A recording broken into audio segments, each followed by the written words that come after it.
الحمد لله نحمده ونستعينه ونستغفره ونعوذ بالله من شرور أنفسنا ومن سيئات أعمالنا من يهده الله فلا مضل له ومن يضلل فلا هادي له وأشهد أن لا إله إلا الله وحده لا شريك له وأشهد أن محمدا عبده ورسوله الذي أرسله بالحق بشيرا ونذيرا وداعيا إلى الله بإذنه وسراجا وقمرا منيرا أما بعد فإن خير الحديث كتاب الله وخير الهدي هدي محمد صلى الله عليه وسلم وشر الأمور محدثاتها وكل محدثة بدعة وكل بدعة ضلالة وكل ضلالة في النار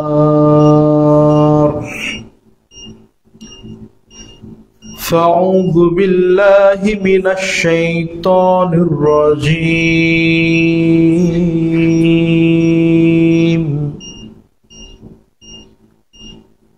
يرفع الله الذين آمنوا منكم والذين أوتوا العلم درجات. الآيات. عن أم سلمة رضي الله تعالى عنها قالت قال رسول الله صلى الله عليه وسلم كان رسول الله صلى الله عليه وسلم إذا صلى الصبح حين يسلم اللهم أسألك علما نافعا ورزقا طيبا وعملا متقبلا. رواه ابن ماجه.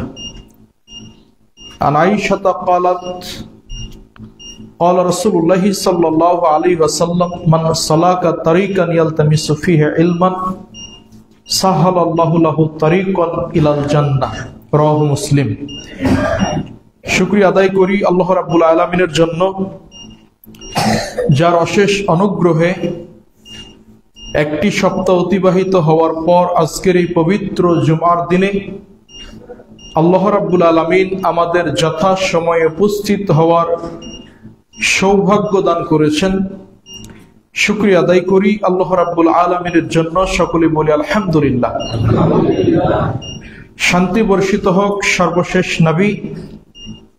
নবী জনাবে আহমদ মুস্তফা মুহাম্মদ মুস্তফা সাল্লাল্লাহু আলাইহি ওয়াসাল্লামের উপর। শান্তি বর্ষিত হোক ওই সমস্ত নরনারীর উপর যারা আল্লাহ রাব্বুল আলামিনের এই জমিনে কোরআন সুন্নাহ ভিত্তিক বিশুদ্ধ ইলম অর্জনের জন্য প্রাণপণে চেষ্টা করছেন, করে যাচ্ছেন। আল্লাহ রাব্বুল আলামিন তাদের উপর শান্তি বর্ষণ করুন বলি আল্লাহুম্মা আমিন। আজকে সংক্ষিপ্ত সময় আপনাদের সম্মুখে মূল্যবান আলোচনার বিষয় উপকারী ইলম বা বিশুদ্ধ ইলম অর্জনের গুরুত্ব এবং প্রয়োজনীয়তা। উল্লেখিত বিষয়ে কোরআন এবং সুন্নাহর আলোকে অত্যন্ত মূল্যবান আলোচনা উপস্থাপনের চেষ্টা করব। ওমা তৌফিকি ইল্লা বিল্লাহ আলাইহি তাওয়াক্কালতু ওয়া ইলাইহি উনীব।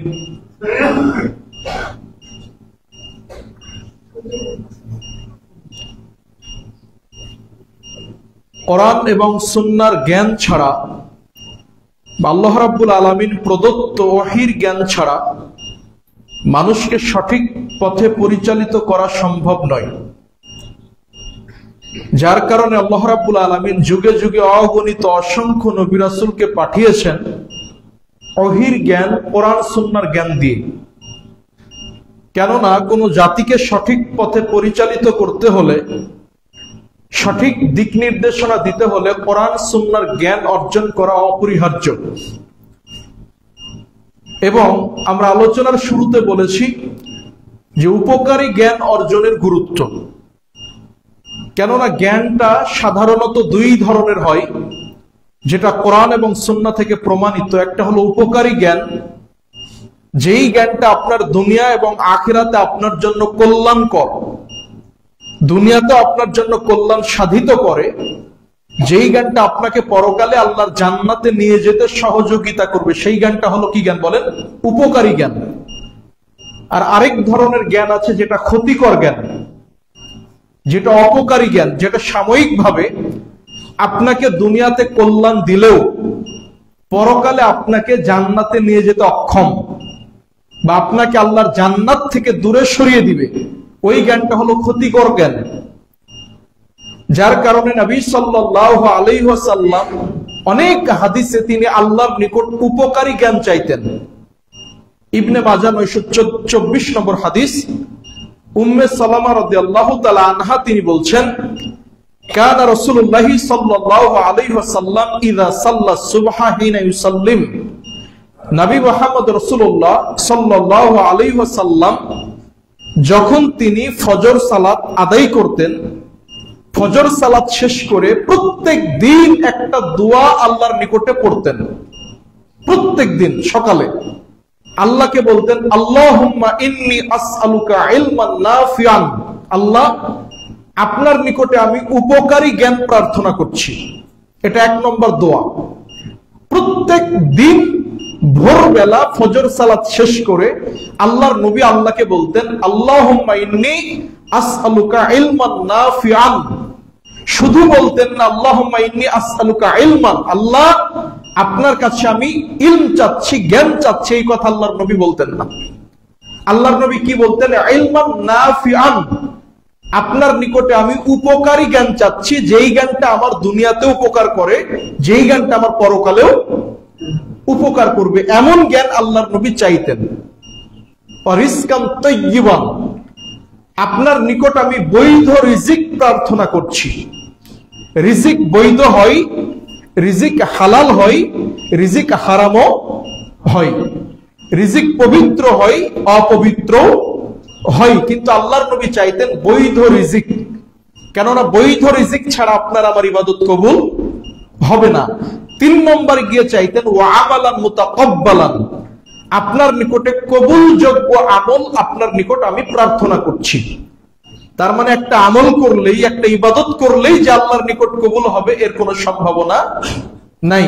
আমলটা কবুল হতেও পারে, আমলটা করলে আমল কবুল নাও হতে পারে। যার কারণে আল্লাহ রাসূল বলতেন, আপনার নিকট এমন আমল করতে চাচ্ছি যে আমলটা আপনার নিকটে যেন গ্রহণযোগ্য হয়। আর এই আমলটা গ্রহণযোগ্য হতে গেলে তার আগে কি চাইতে হবে? রিজকান তাইয়্যিবান, পবিত্র বৈধ রিজিক। রিজিক যদি আপনার আমার অপবিত্র হয়, তাহলে আপনার আমার ইবাদত আল্লাহ রাব্বুল আলামিনের নিকট গ্রহণযোগ্য হবে না। একইভাবে আল্লাহর নবী বলতেন, ইলমান নাফিআন, আপনার নিকট আমি উপকারী জ্ঞান চাচ্ছি, বিশুদ্ধ ইলম, কোরআন সুন্নাহ ওহী ভিত্তিক যে জ্ঞান, সেই জ্ঞান আপনার নিকটে আমি চাচ্ছি। 1297 নম্বর হাদিস, যে হাদিসটা আল্লামা আলবানী রাহিমাহুল্লাহ সহিহুল জামের মধ্যে নিয়ে এসেছেন। আল্লাহ রাসূল অধিকাংশ সময় আল্লাহর নিকট একটা দোয়া করতেন, আল্লাহকে বলতেন, আল্লাহুম্মা ইন্নী আউযু বিকা মিনাল ইলমি লা ইয়ানফা, আল্লাহ আপনার নিকট আমি এমন জ্ঞান চাই না, এমন বিদ্যা চাই না, যেই জ্ঞান, যেই বিদ্যা আমার উপকার করতে পারে না। তার মানে জ্ঞান অর্জন করলে হবে না এই জ্ঞানটা আপনার আমার জন্য উপকারী, না এই জ্ঞানটা আপনার আমার জন্য ক্ষতিকর, এই জ্ঞানটা কি আপনার জন্য বিশুদ্ধ, নাকি এই জ্ঞানটা আপনার আমার জন্য ভেজাল যুক্ত, এটা নিরূপণ করে আপনাকে জ্ঞান অর্জন করতে হবে। যার কারণে আল্লাহ রাসূল বলতেন, আপনার নিকট এমন জ্ঞান চাই না যেই জ্ঞান আমার উপকার করে না। তার মানে জ্ঞান কয় ধরনের হলো? দুই ধরনের, একটা হলো উপকারী আর একটা ক্ষতিকর। তো আমাদেরকে চেষ্টা করতে হবে উপকারী জ্ঞান অর্জনের জন্য। আল্লাহ কবুল করুন বলে আল্লাহুম্মা আমিন। সম্মানিত উপস্থিতি, দেখুন নবী সাল্লাল্লাহু আলাইহি ওয়াসাল্লামের উপর ওহী অবতীর্ণ হওয়ার পর আল্লাহ রাসূলের নিকট ওহী নবুয়ত আসার পূর্বে যেই যুগটা ছিল সেই যুগটাকে বলা হতো জাহেলি যুগ, অন্ধকার যুগ, বর্বরতার যুগ, জাহালতের যুগ। এটা আমরা কেন বলি? যে ওই যুগে কি ছিল না? ওহীর জ্ঞান ছিল না, কোরআন সুন্নাহ নির্ভর জ্ঞান ছিল না, যার কারণে ওই যুগটা হলো অন্ধকার যুগ, জাহেলি যুগ।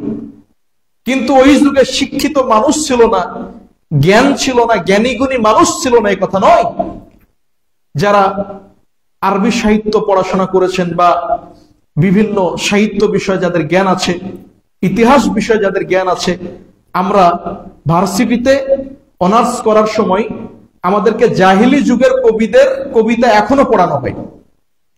যারা ইউনিভার্সিটিতে আরবি সাহিত্যে পড়াশোনা করবে তারা জানে যে আপনার ভার্সিটিতে অনার্স মাস্টার্স করতে হলে এখনো তাকে কবিতা পড়তে হয়, তাকে গদ্য পড়তে হয়, তাকে পদ্য পড়তে হয় জাহিলি যুগের লেখকদের।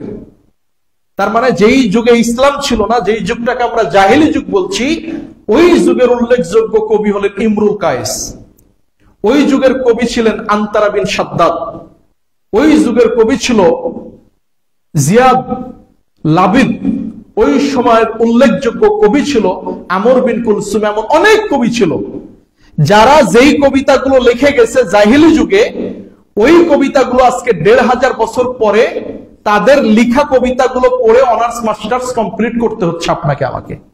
তার মানে তাদের জ্ঞান ছিল কি ছিল না? তারাও জ্ঞানী ছিল, তারাও শিক্ষিত ছিল। এরপরে আমরা বলছি কিসের যুগ? জাহেলি যুগ। কেন? তাদের জ্ঞান ছিল এই কথা ঠিক, কিন্তু তাদের নিকট ওহীর জ্ঞান, আল্লাহ প্রদত্ত যেই জ্ঞান, এই জ্ঞান ছিল না। যার কারণে তারা যতই কবিতা লিখুক, সাহিত্য লিখুক, গল্প লিখুক, পদ্য লিখুক, গদ্য লিখুক, তাদের কাছে বিধায় ওহীর জ্ঞান ছিল না। যার কারণে আমরা বলছি তারা জাহেল, তারা জাহেলি যুগে বসবাস করত।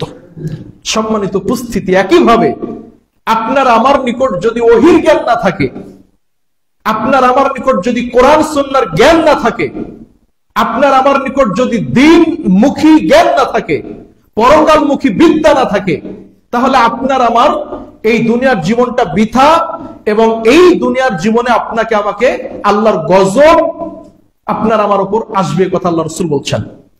সহিহুল জামের মধ্যে আল্লামা আলবানী রাহিমাহুল্লাহ 1889 নম্বর হাদিসে নিয়ে এসেছেন। আল্লামা আলবানী রাহিমাহুল্লাহ তিনি বলছেন, এই হাদিসটা নিয়ে এসেছেন, নবী সাল্লাল্লাহু আলাইহি সাল্লাম বলছেন, ইন্নাল্লাহ তাআলা ইউবগিযু কুল্লা আলিমিন বিদ-দুনিয়া ওয়া জাহিলিন ফিল আখিরাহ।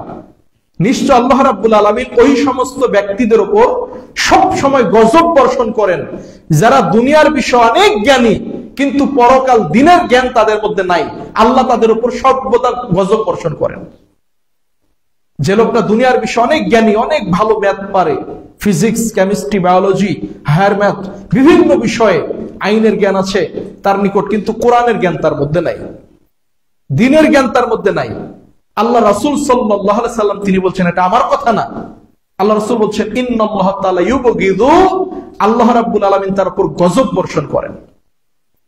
সম্মানিত উপস্থিতি, আপনার সন্তানকে লক্ষ লক্ষ টাকা খরচ করে পড়াশোনা করিয়েছেন, আপনার সন্তান সব জানে, বিশেষ ক্যাডার হয়েছে, সচিব হয়েছে, শিক্ষা সচিব হয়েছে, আপনার ক্যাডার হয়েছে, অনেক কিছু হয়েছে, কিন্তু আল্লাহর কালামটা খুলে দেখে পড়তে পারে না। আপনি মারা গেছেন, আপনার সামনে দাঁড়িয়ে বলতে পারে না রব্বির হামহুমা কামা রব্বায়ানি সগীরা। আপনি মারা গেছেন, আপনার সামনে দাঁড়িয়ে আপনার জানাজা দিবে, আল্লাহর নিকট একটু বলবে আল্লাহুম্মা গফির লাহু ওয়ারহামহু ওয়াআফিহি ওয়াফানহু ওয়াকরিম নুজুলাহু। এই যে দোয়াটা পড়তে জানে না, এগুলো জ্ঞান তার মধ্যে নাই, আল্লাহ রাসূল বলছেন ওই ব্যক্তির উপর আল্লাহর গজব বর্ষণ হয়। এখানে আপনি কষ্ট নেবেন না যে ভাই আমরা জেনারেল পড়েছি, স্কুলে পড়েছি, তার মানে কি আমরা এতই আল্লাহর নিকট অভিশপ্ত? জি না, আপনি জেনারেলে পড়েছেন, আপনি সব জানেন, কিন্তু আপনাকে আগে কি জানতে হবে? আল্লাহর কালাম জানতে হবে, দিনের জ্ঞান অর্জন করতে হবে। মৌলিক যে জ্ঞান, আপনি আল্লাহর কালাম খুলে দেখে পড়তে পারবেন। আপনি দৈনন্দিন যে প্রয়োজনীয় দোয়াগুলো আমাদের প্রয়োজন হয়, এই দোয়াগুলো আপনি শিখবেন। আপনার বাবা মারা গেছে, কবরের নিকটে গিয়ে কি দোয়া করবেন আপনার পিতামাতার জন্য, এই দোয়া আপনাকে শিখতে হবে। সালাত আদায় করতে হয় বিশুদ্ধভাবে কিভাবে, এই পদ্ধতি আপনাকে জানতে হবে। ওযুর বিশুদ্ধ পদ্ধতি আপনাকে জানতে হবে। এই ইসলামের মৌলিক জ্ঞানগুলো আপনাকে অর্জন করতে হবে। এরপরে আপনি সচিব হন, এমপি হন, মন্ত্রী হন, যা ইচ্ছা হন, কিন্তু আপনার মধ্যে কি থাকতে হবে? দিনের মৌলিক জ্ঞান থাকতে হবে। এটা আপনার জন্য ফরজ। এই জ্ঞানটা অর্জন করে আল্লাহ আপনার জন্য ফরজ করে দিয়েছেন। সম্মানিত উপস্থিতি, তাই লক্ষ্য করুন, নবী সাল্লাল্লাহু আলাইহি ওয়াসাল্লাম যখন হেরা গুহায় ধ্যানে মগ্ন ছিলেন, নবী সাল্লাল্লাহু আলাইহি ওয়াসাল্লামের নিকট জিবরিল আমিন আসলেন। জিবরিল আমিন এসে বললেন, ইয়া মুহাম্মদ ইকরা, হে নবী মুহাম্মদ আপনি পড়ুন। ইসলামের প্রথম কথা হলো ইকরা, আপনি পড়ুন, আপনি জ্ঞান অর্জন করুন। আল্লাহর নবীকে উদ্দেশ্য করে বললেন, ইকরা, হে নবী মুহাম্মদ আপনি পড়ুন। তখন আল্লাহ রাসূল বললেন, মা নবী করি, আমি তো পড়তে জানি না। কি পড়বো, আমি তো পড়তে জানি না। একবার, দুইবার, তিনবার বললেন, ইকরা, আপনি পড়ুন। আল্লাহ রাসূল আবারও বললেন যে আমি তো পড়তে জানি না। জিবরিল আমিন আল্লাহর নবীকে বুকে চেপে ধরে শক্ত করে চাপ দিলেন। এরপরে বললেন, ইকরা, আপনি পড়ুন। ইকরা বিইসমি রাব্বিকাল্লাযী খালাক, আপনি ওই পড়া পড়ুন যেই প্রতিপালক আপনাকে সৃষ্টি করেছে, ওই প্রতিপালকের নামে আপনি পড়ুন।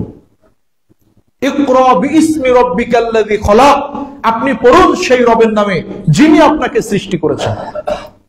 খালাকাল ইনসানা মিন আলাক, যেই রব আপনাকে সৃষ্টি করেছেন জমাট বাঁধা রক্ত থেকে, জমাট বাঁধা রক্তপিণ্ড থেকে আপনাকে সৃষ্টি করেছেন, ওই রবের আপনি নাম সহকারে পড়ুন। এই আয়াতের বিশ্লেষণ করতে গিয়ে ডাক্তার মরিস বুকাইলি তিনি ইসলাম গ্রহণ করেছিলেন। টরেন্ট বিশ্ববিদ্যালয়ে তিনি ভ্রূণ তত্ত্বের প্রফেসর ছিলেন। ডক্টর মরিস বুকাইলি তিনি মানব সৃষ্টির রহস্য নিয়ে পড়াশোনা করছিলেন।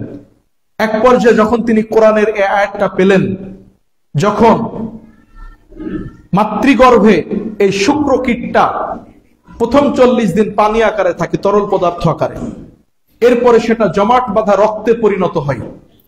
তো যখন তিনি এই আয়াতটা পেয়ে গেলেন যে মানুষকে সৃষ্টি করা হয়েছে জমাট বাঁধা রক্ত থেকে, এই আয়াত নিয়ে ব্যাখ্যা বিশ্লেষণ করতে গিয়ে এখান থেকে অনেক তথ্য তিনি পেলেন এবং তিনি ইসলাম ধর্ম গ্রহণ করেছিলেন।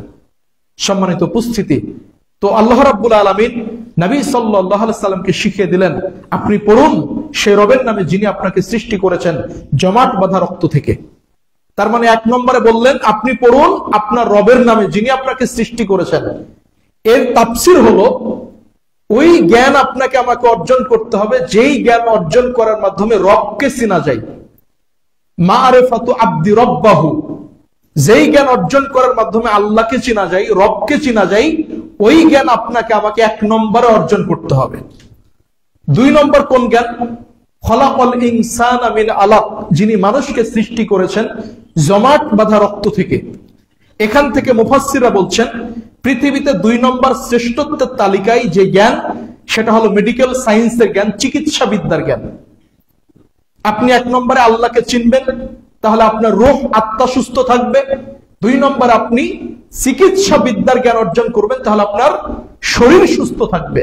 আপনার শরীর, আপনার মন যখন সুস্থ থাকবে তখনই কেবল আপনি আল্লাহকে চিনতে পারবেন, আল্লাহর ইবাদত করতে পারবেন। এই জন্য 1 নম্বর আল্লাহকে চেনার জ্ঞান অর্জন করতে হবে। 2 নম্বরে সুস্থতার যে জ্ঞান, মেডিকেল সায়েন্সের যে জ্ঞান, এই জ্ঞান আপনাকে আমাকে অর্জন করতে হবে। সম্মানিত হাজিরিন, এরপর আল্লাহ রাব্বুল আলামিন বললেন, ইকরা, হে নবী আপনি পড়ুন, রব্বুকাল আকরাম, নিশ্চয় আপনার রব, আপনার প্রতিপালক মহা সম্মানিত।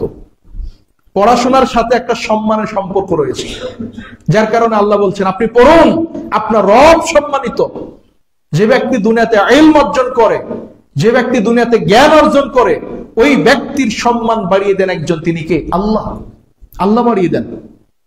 আল্লাহ রাব্বুল আলামিন বলছেন, ইয়ারফাইল্লাহুল্লাযিনা আমানু মিনকুম ওয়াল্লাযিনা উতুল ইলমা দারাজা, আল্লাহ বলছেন, দুনিয়ার মানুষ তোমরা মনে রেখো, নিশ্চয় তোমাদের মধ্যে যারা ঈমান আনয়ন করেছে, ইয়ারফাইল্লাহুল্লাযীনা আমানু মিনকুম, তোমাদের মধ্যে হতে যারা ঈমান আনয়ন করেছে, ওয়া উতুল ইলমা দারাজা, এবং যাদেরকে ইলম প্রদান করা হয়েছে, আল্লাহ রাব্বুল আলামিন বললেন আল্লাহ তাদের অনেক গুণে মর্যাদাকে বাড়িয়ে থাকেন। সুবহানাল্লাহ।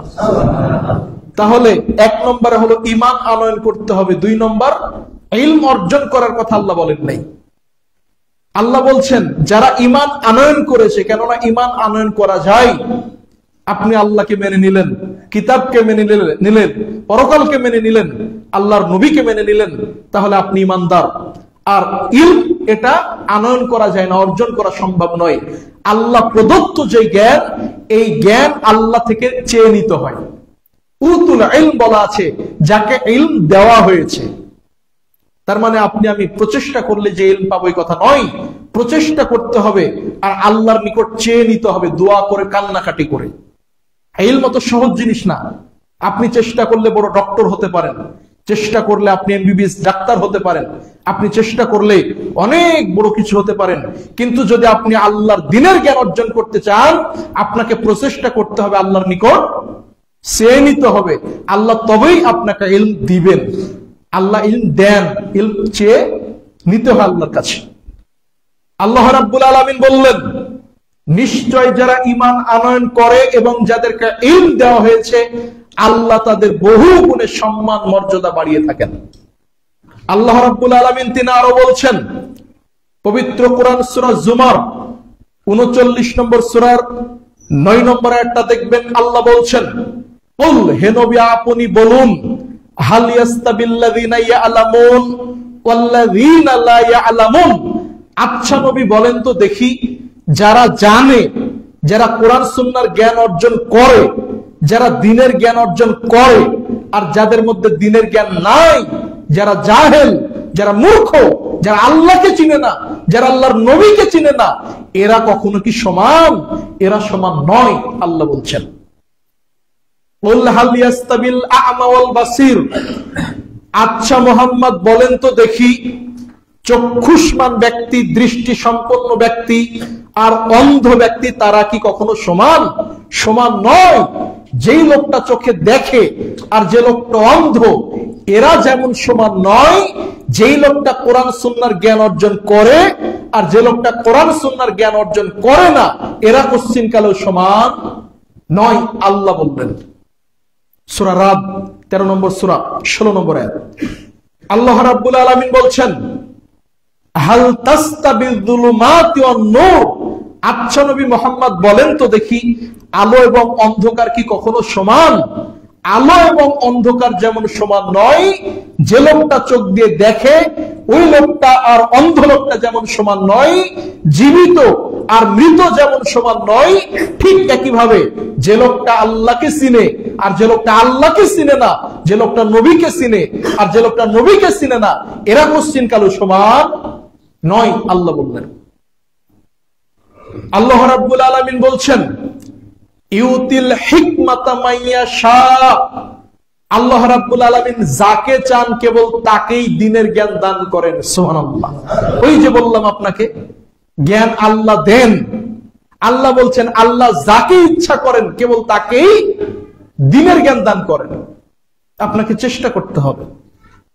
ওমাইয়ুতাল হিকমাতা ফাকাদ উতিয়া খায়রান কাসীর, আর আল্লাহ রাব্বুল আলামিন বলছেন, যেই ব্যক্তিকে আল্লাহ ইলম প্রদান করেন তাকে কত না কল্যাণ আল্লাহ দান করেন। সুবহানাল্লাহ। একজন আলেম, যে লোকটা প্রকৃত অর্থে আল্লাহকে চিনে, নবীকে চিনে, যার মধ্যে দ্বীনের জ্ঞান আছে, তার পরকালটাও সুন্দর, দুনিয়াটাও সুন্দর। যার কারণে আল্লাহ রাব্বুল আলামিন বলছেন, যাকে আল্লাহ দ্বীনের জ্ঞান দান করেন তাকে কতই না আল্লাহ কল্যাণ দিয়ে রেখেছেন। সুবহানাল্লাহ। আল্লাহ রাব্বুল আলামিন এরপরে বলছেন, হে নবী আপনি মনে রাখবেন, ফালাউলা নাফারা মিন কুল্লি ফিরকাতিন মিনহুম তাইফাতুন লিয়াতাফাক্কাহু ফিদ্দীন, আল্লাহ বলছেন তাদের মধ্যে এমন কতকগুলো মানুষ, এমন কতকগুলো লোক, কতকগুলো ছেলে তারা কেন বের হয় না, তাদের মধ্যে হতে এমন একটা দল কেন তারা রাস্তায় বের হয় না, লিয়াতাফাক্কাহু ফিদ্দীন, যারা দ্বীনের গভীর জ্ঞান অর্জন করার জন্য অন্বেষণ করবে, পথ চলবে। দ্বীনের গভীর জ্ঞান অন্বেষণের জন্য তারা পথ চলবে, এমন কতগুলো লোক কেন বের হয় না?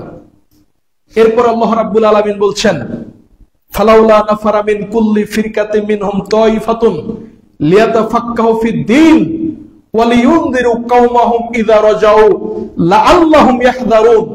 তারা দ্বীনের গভীর জ্ঞান অর্জন করে কোরআন, হাদিস এবং আল্লাহ প্রদত্ত ওহীর জ্ঞান, এই জ্ঞানের গভীর পর্যন্ত তারা প্রবেশ করে, গভীর জ্ঞান অর্জন করে নিজ কওমের নিকটে ফিরে এসে তারা তাদের কওমকে সতর্ক করবে, লাআল্লাহুম ইয়াহযারুন, যাতে করে তারা আল্লাহর রাস্তায় ফিরে আসে।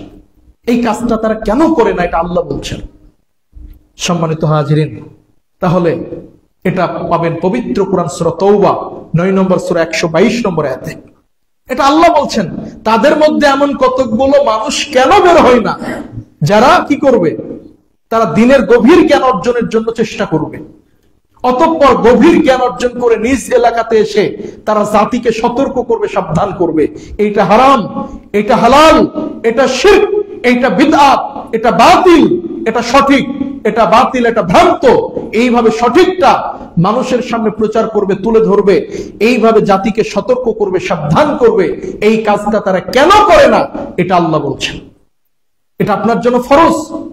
আল্লাহর নবী বলছেন, তলাবুল ইলমি ফারিদা আলা কুল্লি মুসলিমিন, প্রত্যেকটি মুসলিম নর-নারীর জন্য আল্লাহ দ্বীনের জ্ঞান অর্জন করাকে ফরজ করেছেন।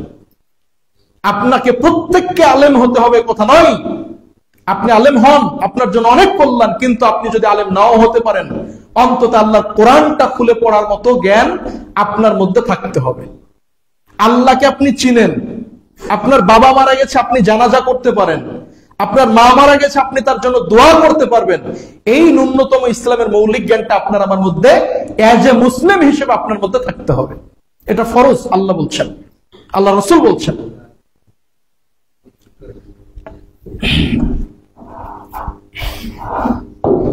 আলহামদুলিল্লাহ ওয়াহদা والصلاة والسلام على رسول الله أما بعد عن أبي هريرة رضي الله تعالى عنه قال আবু হুরায়রা রাদিয়াল্লাহু তাআলা আনহু তিনি বলেন, قال رسول الله صلى الله عليه وسلم, রাসূলুল্লাহ সাল্লাল্লাহু আলাইহি ওয়াসাল্লাম তিনি বলেছেন, আল উলামা ওয়ারাসাতুল আম্বিয়া, নিশ্চয় দুনিয়াতে যারা আলেম উলামা, যারা দ্বীনের জ্ঞান অর্জন করে, কোরআন সুন্নাহর সঠিক জ্ঞান যাদের মধ্যে আছে, এরা হলো আল্লাহর নবীর ওয়ারিস। সুবহানাল্লাহ, এরা হলো নবী রাসূলদের ওয়ারিস।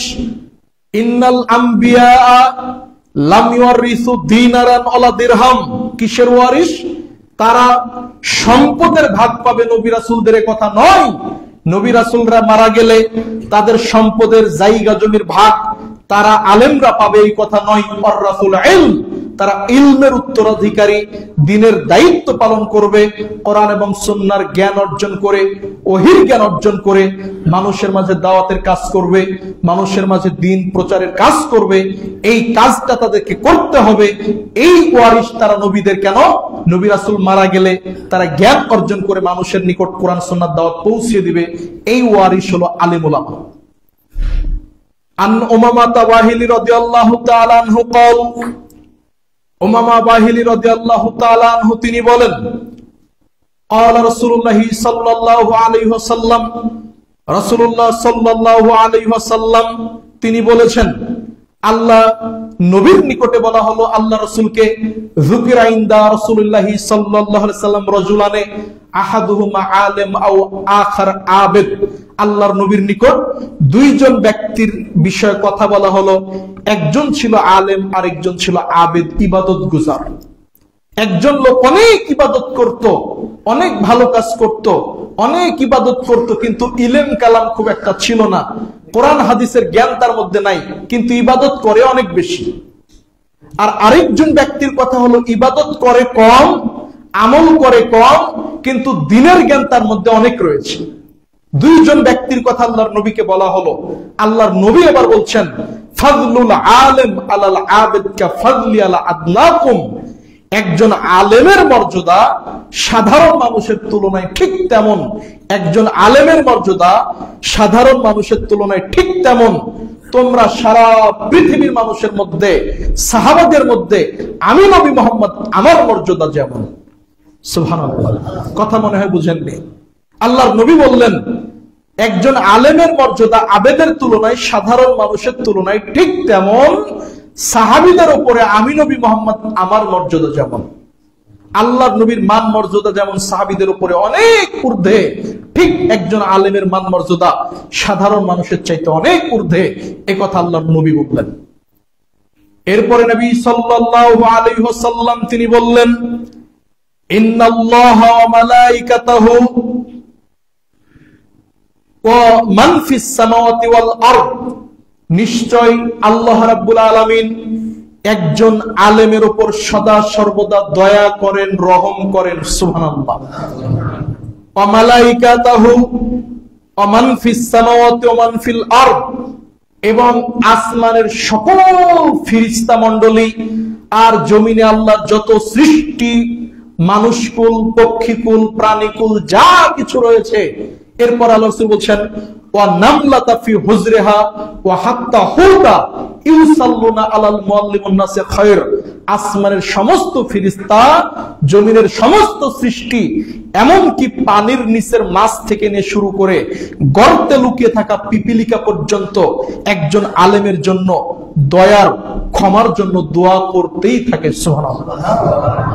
সবসময় আপনি চিন্তা করতে পারেন যে লোকটা প্রকৃত আলেম, মানুষের সামনে নির্ভীকভাবে হক কথা বলে, চাকরির ভয় করে না, পরিবারের তোয়াক্কা করে না, সমাজের লোকের কারো দিকে রক্তচক্ষুকে ভয় করে না, একমাত্র আল্লাহর সন্তুষ্টির জন্য হক কথা যে লোকটা বলে, এমন আলেম ব্যক্তির জন্য আল্লাহ সদা সর্বদা দয়া করেন, ফেরেশতারা তার জন্য দোয়া করেন, মানুষরা সারা পৃথিবীর সৃষ্টিকুল তার জন্য দোয়া করেন, গর্তের নিচের পিপিলিকা দোয়া করেন, এমনকি পানির নিচের মাছ দোয়া করেন।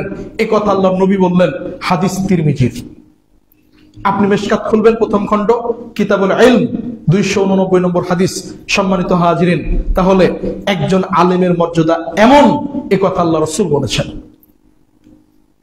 নবী সাল্লাল্লাহু আলাইহি ওয়াসাল্লাম তিনি আরো বলেন মান সালাকা তরিকান ইয়ালতামিসু ফিহি ইলমান সাহালাল্লাহু লাহু তরিকান বিহি ইলাল জান্নাহ। দুনিয়ার মানুষ তোমরা মনে রেখো, যেই ব্যক্তি দ্বীনের জ্ঞান অর্জনের জন্য চেষ্টা করে, ছোট্ট বাচ্চা, আপনি তাকে মাদ্রাসায় ভর্তি করে দিয়েছেন, কোরআন হাদিস শিখার জন্য চেষ্টা করে, আপনি নিজেও কোরআন হাদিস শিখার জন্য চেষ্টা করছেন, দ্বীনের জ্ঞান অর্জনের জন্য চেষ্টা করছেন। যে লোকটা দ্বীনের জ্ঞান অর্জনের জন্য চেষ্টা করে, আল্লাহ তার জন্য জান্নাতের রাস্তাকে সহজ করে দেন। এই লোকটা সহজে আল্লাহর জান্নাতে যাবে, এ কথা আল্লাহর নবী বলছেন। আল্লাহর নবী আরো বলছেন ওয়াইনাল মালাইকাতা লা তুদাউ আজনিহাতিহা রিদান লিতালিবিল ইলম। একজন ব্যক্তি যে লোকটা ইলম চর্চার জন্য চেষ্টা করে, আপনার ছোট্ট বাচ্চাকে মাদ্রাসায় দিয়েছেন, আলিফ বাতা পড়ার জন্য যায়, কোরআন হাদিস শিখার জন্য দিনরাত মাদ্রাসাতে যায়, আসে, আল্লাহর নবী বলছেন এই তলেবে ইলমের পায়ের নিচ দিয়ে আল্লাহর ফেরেশতারা তাদের পাখাগুলোকে বিছিয়ে দেন। আল্লাহ রাসূল বলছেন। নবী সাল্লাল্লাহু আলাইহি ওয়াসাল্লাম তিনি বললেন, আবারও একই কথা আল্লাহর নবী বলছেন, এবং আসমানের সমস্ত সৃষ্টিকুল, দুনিয়ার সমস্ত সৃষ্টিকুল ওই তলেবে ইলমের জন্য ক্ষমার দোয়া করে, আল্লাহকে বলে আল্লাহুম্মা গফির লাহু ওয়ারহামহু। আল্লাহ, এই ছাত্রটা, এই ব্যক্তি কোরআন হাদিস শিখতে চাই, জানতে চাই, এ লোকটা দ্বীনের জ্ঞান অর্জনের জন্য চেষ্টা করে, এ লোকটা মাদ্রাসাতে পড়ে, এ লোকটা আল্লাহ এবং আল্লাহর নবীকে চেনার চেষ্টা করে, কোরআন হাদিস জানার চেষ্টা করে, আল্লাহ আপনি একে ক্ষমা করুন, আপনি এর উপর দয়া করুন, আপনি একে ক্ষমা করুন, আপনি এর উপর দয়া করুন। এইভাবে আল্লাহর ফেরেশতারা এবং সমস্ত সৃষ্টি আল্লাহকে বারবার বলতেই থাকে। সুবহানাল্লাহ। সম্মানিত হাজিরিন, এজন্য বলছিলাম, এ হলো দ্বীনি জ্ঞান, দ্বীনে ইলম, বিশুদ্ধ ইলম অর্জনের উপকারিতা এবং প্রয়োজনীয়তা। এজন্য আপনার ছোট্ট বাচ্চা, আপনি তাকে ভবিষ্যতে স্কুলে পড়াবেন, ভবিষ্যতে কলেজে পড়াবেন, ভবিষ্যতে ডাক্তার বানাবেন, ভবিষ্যতে ইঞ্জিনিয়ার বানাবেন। এক্ষেত্রে ইসলাম আপনাকে নিষেধ করেনি, কিন্তু ইসলাম আপনাকে বলেছে ওই ছোট্ট বাচ্চাকে আপনি অন্তত কোরআন দেখে পড়তে পারার মতো জ্ঞান তার মধ্যে দিতে হবে। ওই বাচ্চাকে ততটুকু জ্ঞান অর্জন করতে হবে যতটুকু জ্ঞান অর্জন করলে বিশুদ্ধভাবে ওযু শিখতে পারে, ততটুকু জ্ঞান অর্জন করতে হবে যেই জ্ঞান অর্জন করলে বিশুদ্ধভাবে সালাত আদায় করতে পারে, ততটুকু জ্ঞান অর্জন করতে হবে যতটুকু জ্ঞান অর্জন করলে আপনি মারা গেলে, আপনার স্ত্রী মারা গেলে অন্তত আপনাদের জন্য আল্লাহর নিকট দোয়া করতে পারে। এই ততটুকু জ্ঞান অর্জন করা আপনার সন্তানের জন্য, আপনার জন্য ফরজ। আল্লাহ ফরজ করেছেন। সম্মানিত উপস্থিতি, এজন্য কিয়ামতের পূর্বাক্ষণে অধিকাংশ মানুষ তারা জাহেলে পরিণত হবে, দ্বীনের জ্ঞান থেকে তারা বিমুখ হবে, এ কথা আল্লাহ রাসূল বলছেন। আনাস ইবনে মালিক রাদিয়াল্লাহু তাআলা আনহু তিনি বলেন, রাসূল সাল্লাল্লাহু আলাইহি ওয়াসাল্লাম তিনি বলেছেন, ইয়ারফাল ইলম ওয়া ইয়াকসুরাল জাহাল। কিয়ামতের পূর্বে দুনিয়াতে অনেক মানুষ অশিক্ষিত হবে, তারা জাহেল হবে, তারা মূর্খ হবে। তখন আল্লাহ রাসূলের একজন সাহাবী বলছেন, ইয়া রাসূলুল্লাহ কাইফা ইয়াযাবুল ইলম নাহনু নাকরাউল কুরআন ওয়া নুকরিহু আবনাআনা ওয়া ইউকরিহু আবনাআনা ওয়া ইউকরিহু আবনাউনা ওয়া আবনাআহুম ইলা ইয়াউমিল কিয়ামা। আল্লাহ রাসূল আপনি যে বললেন কিয়ামতের দিন মূর্খ মানুষের সংখ্যা বেশি হবে, জাহেল মানুষের সংখ্যা বেশি হবে, আল্লাহ জ্ঞানকে উঠিয়ে নিবে, এটা কিভাবে সম্ভব? আজকের যুগে আমরা যেমন ছেলে মেয়েদেরকে কোরআন শিখাই, আমরা যেমন তাদেরকে দ্বীন শিখাই, তার পরবর্তী প্রজন্ম তাদেরকেও শিক্ষা দিবে, তার পরবর্তী প্রজন্ম তাদেরকেও শিক্ষা দিবে। এইভাবে তো শিক্ষার হার বেশি হবে। আপনি বলছেন যে জ্ঞান উঠে যাবে, এটা কিভাবে হতে পারে? আজকে আপনিও একই কথা বলবেন, আপনি একই কথা বলবেন যে ভাই আপনি বলছেন যে আল্লাহ রাসূল বলেছেন জ্ঞান উঠে যাবে। আজ থেকে 20 বছর আগে আমাদের এলাকাতে শিক্ষিত মানুষ ছিল 5%, আজকে হলো 50%। আপনিও বলবেন, আপনি বলবেন আজ থেকে নে 10 বছর আগে, 20 বছর আগে, 50 বছর আগে কলেজ ছিল কম, ইউনিভার্সিটি ছিল কম, মাদ্রাসা ছিল কম, আজকে তো অনেক বেশি, ইলম তো বেশি হয়েছে, শিক্ষার তো প্রসার ঘটেছে, এটা আপনি বলবেন। একই প্রশ্ন করেছিল আল্লাহ রাসূলের সাহাবারা। তখন নবী সাল্লাল্লাহু আলাইহি সাল্লাম রাগান্বিত হয়ে গেলেন। আল্লাহ রাসূল রেগে গিয়ে বলছেন, শোনো, ফাকিলাত কাউমুকা ইয়া ইবনা উম্মে লাবেদ, উম্মে লাবেদ তোমার মা তোমার জন্য আফসোস করো। শোনো, লা আরাকা মিন আফকাহি রাজুলিন বিল মাদিনা আও লাইসা লিয়াহুদ ওয়ান নাসার ইয়াকরাউনা আত-তাওরাত ওয়াল ইনজিল লা ইয়ানতাফিউনা মিম্মা ফিহিমা বিশাইয়্যিন। শোনো রাখো, তুমি কি দেখো না ইহুদিরা তাওরাত পড়ে, তুমি কি দেখো না খ্রিস্টানরা ইনজিল পড়ে? এ পড়ে ঠিকই, কিন্তু এ পড়ার ফলে তাদের বিন্দু মাত্র কোনো উপকারে আসে না। এই তাওরাত ইহুদিদের কোনো উপকার করতে পারে না, এই ইনজিল তাদের কোনো উপকার করতে পারে না। যে জ্ঞান, যে বিদ্যা মানুষের উপকারে আসে না, ওইটা কোনো বিদ্যা, ওইটা কোনো জ্ঞান হতে পারে না। এটা আল্লাহ রাসূল বলেছেন আজ থেকে 1500 বছর আগে। এবার আপনি বলেন, আপনি যে অনার্স মাস্টার্স কমপ্লিট করেছেন, আপনি আজ পর্যন্ত বিশুদ্ধভাবে ওযু করতে পারেন না, তাহলে আপনার কাছে উপকারী জ্ঞান আছে কি নাই? আজ থেকে নিয়ে 10 বছর আগে আজকে আপনি বলছেন যে অনেক শিক্ষিত মানুষ কম ছিল, আজকে তো শিক্ষিত মানুষের সংখ্যা অনেক বেশি। এবার আপনি বলেন, আপনি মারা গেছেন, হুজুর ছাড়া আপনার বাবার জানাজা আপনি দিতে পারেন না, আপনারা 5 ভাই অনার্স মাস্টার্স কমপ্লিট করেছেন, তাহলে আপনার কাছে উপকারী জ্ঞান আছে কিনা আপনি বলুন। সম্মানিত হাজিরিন, এজন্য কথা বলতে গেলে অনেক লম্বা আলোচনা, সময় স্বল্প, আলোচনা দীর্ঘ করছি না, যার কারণে আমি বিস্তারিত আলোচনায় না গিয়ে শুধু কোরআন এবং সুন্নাহ থেকেই কিছু কথা বললাম। অতএব আপনারা সর্বাত্মক চেষ্টা করবেন সন্তানদেরকে কোরআন শিখাবেন। কেন? আজকে আপনি হন আর আমি হই, আপনার সন্তান হোক, ছেলে হোক বা মেয়ে হোক, যদি কোরআন না শিখে কবরে যাই, যদি কোরআন না শিখে কবরে যাই, কিয়ামতের দিন আপনার সন্তান কোনোভাবে আল্লাহর জান্নাতে প্রবেশ করতে পারবে না। কেননা আল্লাহ রাসূল বলছেন, আল কোরআনু হুজ্জাতুন লাকা ওয়া আলাইকা। কিয়ামতের দিন এই কোরআনটা হয় বান্দার পক্ষে থাকবে, না হয় এই কোরআনটা বান্দার বিপক্ষে চলে যাবে। আপনি যদি কোরআন পড়তে পারেন, কোরআনের জ্ঞান যদি আপনার মধ্যে থাকে, তো কোরআনটা কিয়ামতের দিন আপনার পক্ষ হয়ে আল্লাহর নিকট সুপারিশ করবে। আল কোরআন ওয়াস সিয়াম ইয়াশফাআন লিল আবদি ইয়াওমাল কিয়ামা আই রাব্বিনি মানাতুহু নাওমা বিল লাইল। এই কোরআনটা আল্লাহকে বলবে যে আল্লাহ, আপনার এই বান্দাটা তো রাত্রি জেগে কোরআন তেলাওয়াত করেছিল, একে ক্ষমা করেন, একে জান্নাত দান করেন। এই কোরআন এমন ভাবে সুপারিশ করবে, আল্লাহ রাসূল বলছেন কোরআনের সুপারিশ কবুল করে যেই লোকটা কোরআন শিখেছিল, কোরআনের জ্ঞান যার মধ্যে ছিল, আল্লাহ তাকে ক্ষমা করে জান্নাত দিয়ে দিবেন। আল্লাহ রাসূল সাল্লাল্লাহু আলাইহি ওয়াসাল্লাম বলছেন, অতএব যে কোনো মূল্যে কোরআন শিক্ষা করার চেষ্টা করুন, দ্বীনের জ্ঞান অর্জনের জন্য চেষ্টা করুন, আপনার সন্তানকে দ্বীনের জ্ঞান অর্জন করানোর প্রতি উদ্বুদ্ধ করুন, সর্বাত্মক চেষ্টা করুন দ্বীনী কাজে সম্পদ ব্যয় করার। সন্তান দিয়ে আপনি আলেম হতে পারেননি, সন্তানকে আলেম বানান। সম্মানিত হাজিরিন, আজকে আমাদের অনেকেই বলে যে মাদ্রাসায় শিক্ষা অর্জন করে বা কোরআন হাদিস পড়ে আজকে কোনো লাভ নাই, বা মাদ্রাসা শিক্ষা ব্যবস্থা বা আরবি লাইনে পড়াশোনা করে আজকে কোনো উপকার নেই। এটা কোনো কথা না। আপনি যদি সত্যিকারের ভালো ছাত্র হন, আপনি যদি ভালো পরিশ্রম করেন, আপনি যদি মাদ্রাসাতে পড়ে যদি ভালো আলেম হন, তাও যেমন আপনার সম্মান আছে। আর যদি আপনি মাদ্রাসাতে পড়াশোনা করলেন, ভালো করে পড়াশোনা করেন নাই, তাহলে যেমন আপনার ভ্যালু নাই। একইভাবে আপনি যদি স্কুলে পড়েন, সায়েন্স পড়েন, আপনি যদি কেমিস্ট্রি পড়েন, বায়োলজি পড়েন, আদার্স অন্যান্য জেনারেলে পড়েন, কিন্তু আপনি যদি সেখানেও ভালো ছাত্র না হতে পারেন, দুনিয়াতে আপনার দাম নাই। এজন্য যেটাই পড়েন ভালো করে পড়তে হবে, এটা হল কথা। আপনি স্কুলে পড়লেও আপনাকে হতে হবে ভালো পরিশ্রমী উদ্যমী, মাদ্রাসাতে পড়লেও পরিশ্রমী উদ্যমী। তাহলে আপনি যেই বিদ্যা অর্জন করেন না কেন, সেটাই দুনিয়াতেও ফল পাবেন, পরকালে ফল পাবেন। সম্মানিত হাজিরিন, এজন্য আপনি যে লাইনে পড়েন না কেন, অন্তত দ্বীনের মৌলিক জ্ঞান আপনার জন্য থাকতে হবে, আপনার মধ্যে থাকতে হবে। এটা আল্লাহ ফরজ করেছেন, আল্লাহ রসুল ফরজ করেছেন। সম্মানিত হাজিরিন, অতএব এই কথা বলার সুযোগ নাই যে ভাই আমরা মাদ্রাসায় পড়িনি, আমরা কোরআন হাদিস জানি না, স্কুলে পড়েছি, আমরা কোরআন পড়তে পারি না, আমরা এই জানি না সেই জানি না। এই স্কোপ আপনাকে ইসলাম দেয়নি, আপনাকে শিখতে বলেছে ইসলাম। সম্মানিত হাজিরের জন্য আসুন আলোচনা আমরা দীর্ঘ না করি। আল্লাহ আমাদের তৌফিক দান করুন, আল্লাহুম্মা আমিন। এবং যে প্রতিষ্ঠানগুলো আছে, এই প্রতিষ্ঠানগুলোতে আমরা সার্বিকভাবে সহযোগিতা করার জন্য চেষ্টা করব, সন্তান দিয়ে, অর্থ দিয়ে এবং বিভিন্নভাবে শ্রম দিয়ে। আল্লাহ সে তৌফিক আমাদের দান করুন, বলি আল্লাহুম্মা আমিন। কেননা আল্লাহ রাসূল বলছেন, যদি কোনো ব্যক্তি মারা যায়, তাহলে 3টা আমল কবর পর্যন্ত যেতেই থাকবে।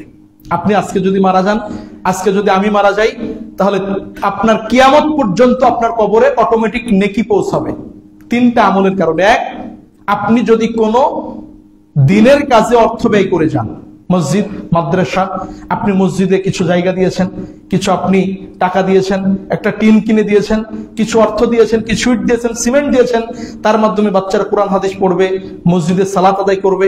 যতদিন এই প্রতিষ্ঠান থাকবে মানুষ উপকৃত হবে। কবরে অটোমেটিক আপনি মারা গেল আল্লাহ নেকি পৌঁছে দিবেন, সুবহানাল্লাহ।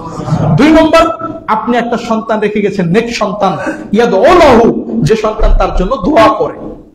আপনার সন্তানকে আপনি আলেম বানিয়েছেন, দ্বীনের জ্ঞান অর্জন করিয়েছেন, ওই সন্তান অসৎ কাজ করে না, মিথ্যা বলে না, অন্যায় করে না, নেক কাজ করে, নেক পথে চলে, আর আপনার জন্য মাঝে মধ্যে সালাত আদায় করে দোয়া করে।